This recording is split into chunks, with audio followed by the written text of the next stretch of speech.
Welcome to Tibalt's Apprentice. Once again, I am lucky enough to be joined by Max. We're trying some different techniques here, a different setup.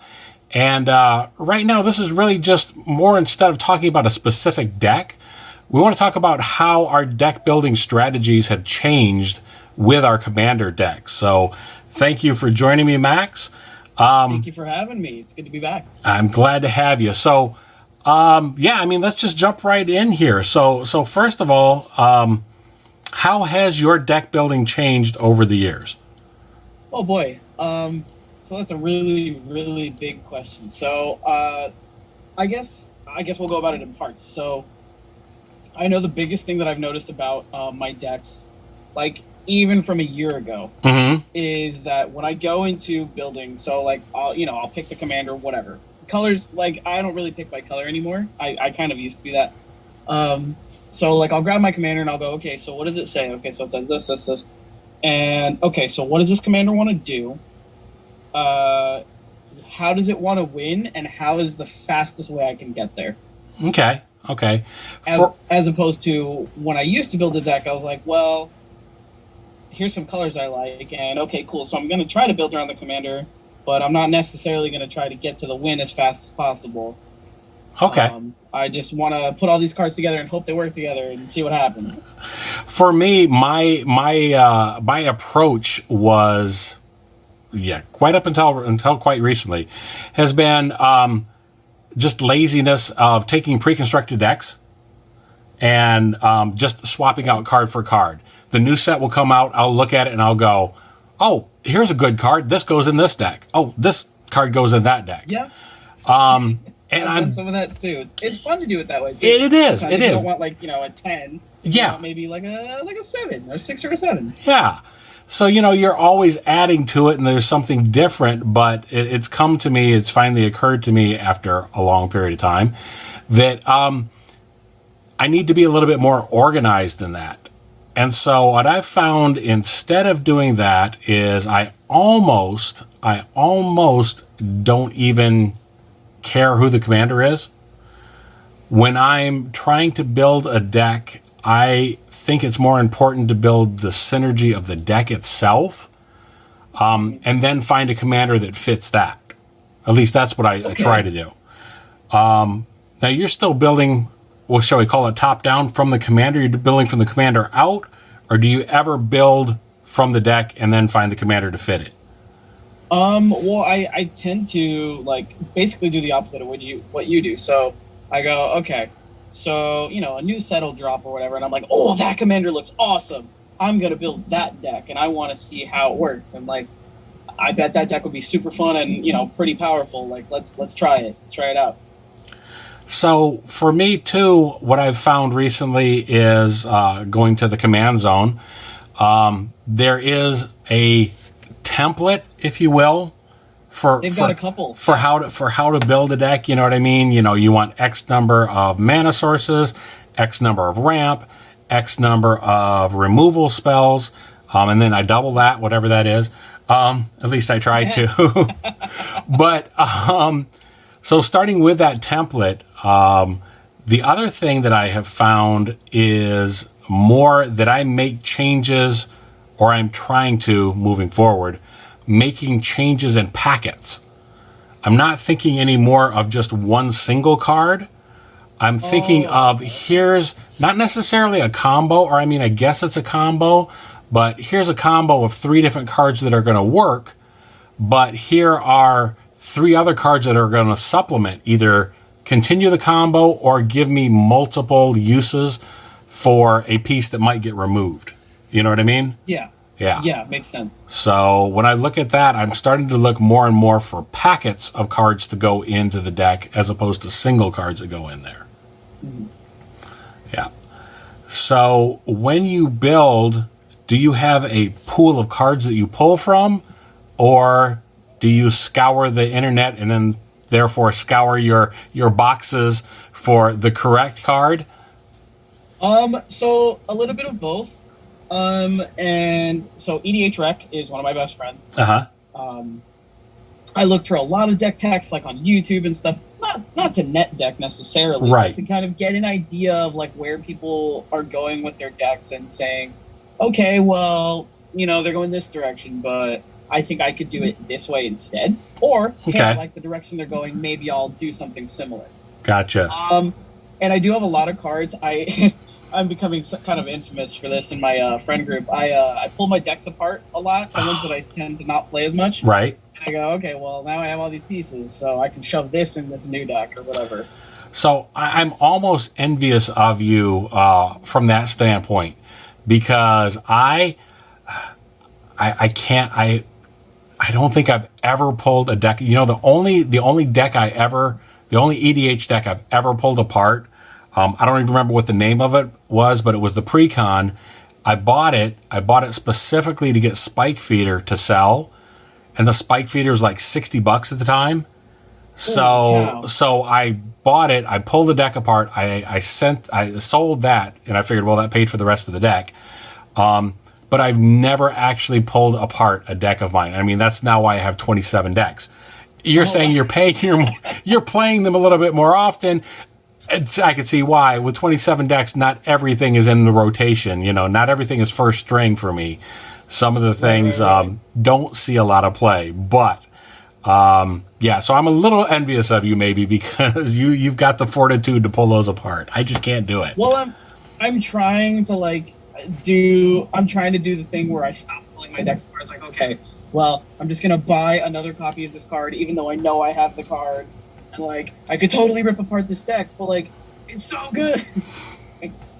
I have it's a struggle. It's a mental struggle. Gotcha.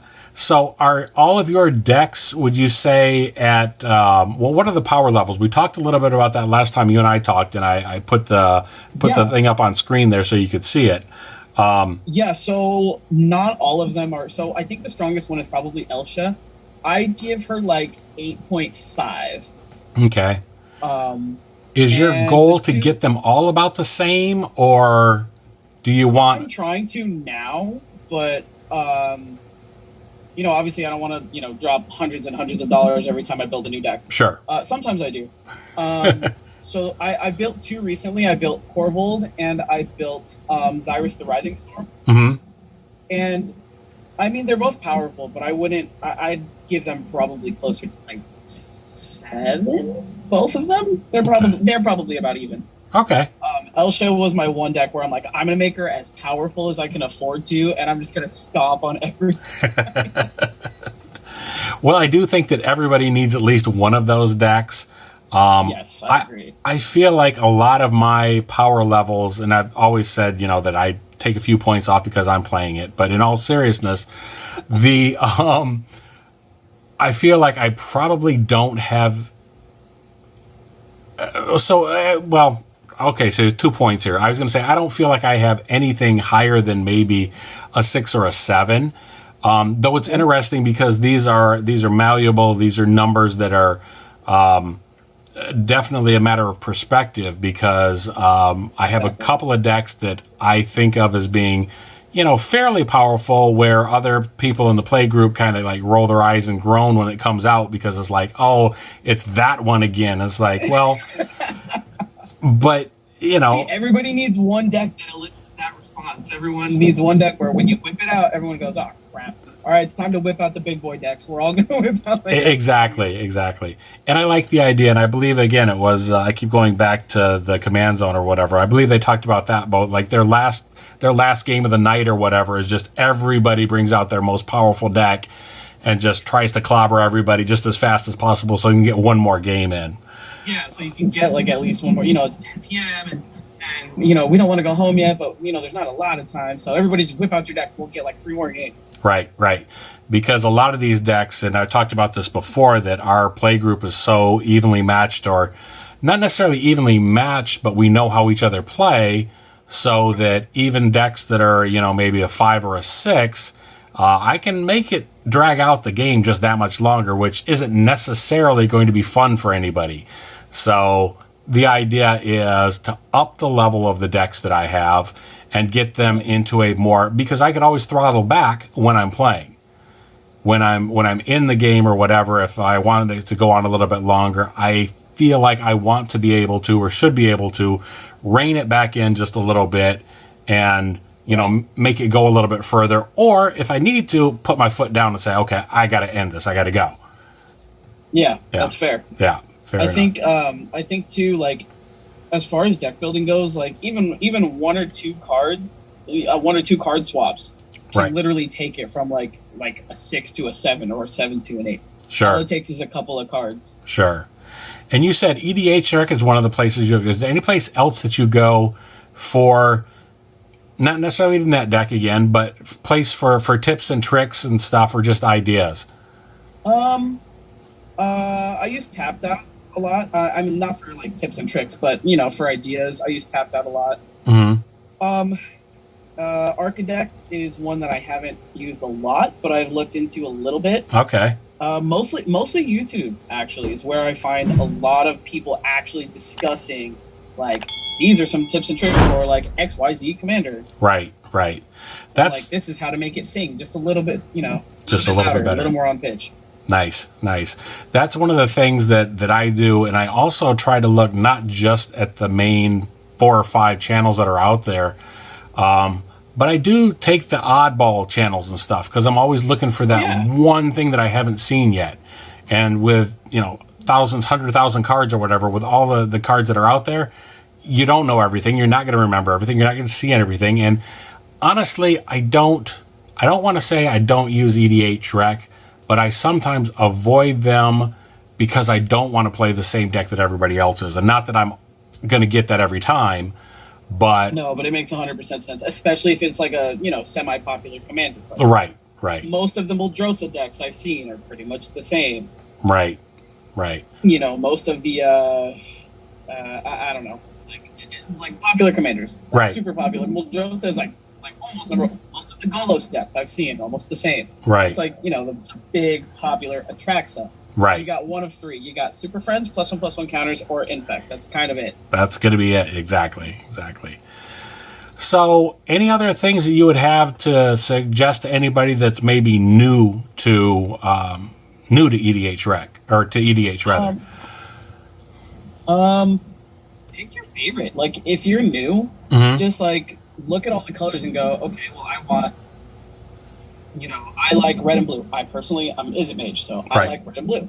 So when I saw Joyror Weatherlight Captain, I was like, oh, that looks fun. She's red and blue, and she says draw cards. Do it. Definitely. But yeah, especially if you're new, like know that there's a commander for whatever color or colors you want. Right. Just know that. Even if it's 2 commanders, which partners get a little tricky. But right. If you're new and you go, well, I don't know, blue is my favorite color, whatever, just in general. Like, blue is my favorite color. Okay, well, you can make a mono blue deck. You can make an Urza deck and have no friends. Indeed. I guess the other thing that I'm thinking too is the best bet is to master if you can master one deck before you do like I do and just have, you know, dozens of decks to choose from. I 100% agree. Yeah. It's better than, you know, I bought the entire set of 5 precons that just dropped. Right. And I have no idea how to play any of them. We'll have to remedy that at some point. Yeah. Take those 5 precons, pick one, maybe sleeve it up and try and modify it a little bit and get good with that one, and then whip out the other 4. Right. And I especially 100% agree. I especially think too that if you are if you're new to the game, that concentrating on one deck and seeing how that interacts with other decks is going to help you in the long run too. You know what I mean? And it'll show you your good matchups and your matchups that like maybe stop your deck a little bit. Say, right. Okay, well, my deck doesn't have a whole lot of interaction, so token decks are really a problem for me. Right. So, you know, what do? You maybe run 1 or 2 board wipes, or if you're in white, or if you're my friend Tanner, you run Settle the Wreckage. So nice. Very nice. Yeah, just like little things like that. And like when I was new, my biggest thing, my first precon ever was Draconic Domination, I think it's called. The Dragon deck. Geez, okay. That's a good one to start with.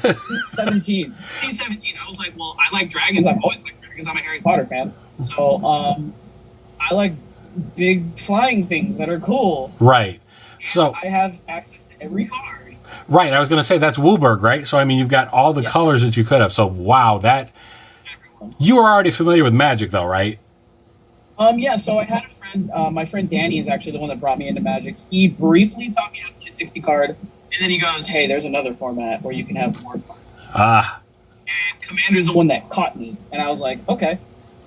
Okay. And I think the first Commander deck I ever played with, it was not mine, but I think it was Omnath Locus of Rage. Wow, okay.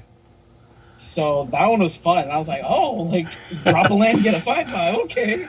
So many interactions, so much happening. That's nice. That's nice. Yeah, exactly. Well, oh, one of them died, I get to bolt you? Like, that's so cool. Very nice. I mean, I didn't know what Lightning Bolt was at the time. But, right, but you quickly figured that out, I'm sure. Nice. Yeah, so I just picked what was fun for me. So it was actually on release day. I was the first one to buy any of the decks that day because the store like wasn't even open when I got there. Oh, nice. So you're waiting. Nice. Very nice. Well, and I go, can I have that deck? And I've got a picture of it on Instagram, the box. Oh, like, nice. So there's photo evidence. Nice. I like it. My mania and my introduction into this obsession. But yeah, so I literally just went with what was fun for me. Yeah. I was like, well, dragons seem fun.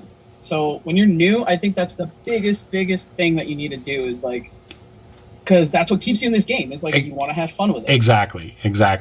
Now that almost makes me want to touch on another topic that I talked to you about before. I mentioned that we might talk about, and we don't need to go into this now, but I feel like, to me, well, now I'm going to go off on a rant about something else. I probably shouldn't. I was going to say, I feel like a lot of what Wizards of the Coast is doing is to bring a lot of people into the game and maybe bringing them in quick, which is great, but it feels like a flash in the pan. I feel like they're piquing people's interest on one or two topics, and they aren't necessarily going to carry through, and that's good.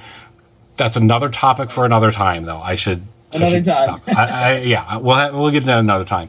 Speaking of time, I'm going to say thank you for joining me. I appreciate talking to you. I'm looking forward to doing a couple more of these videos, and yes, absolutely. Hopefully you'll be joining me again. Yes, very soon. Cool. All right. Thanks.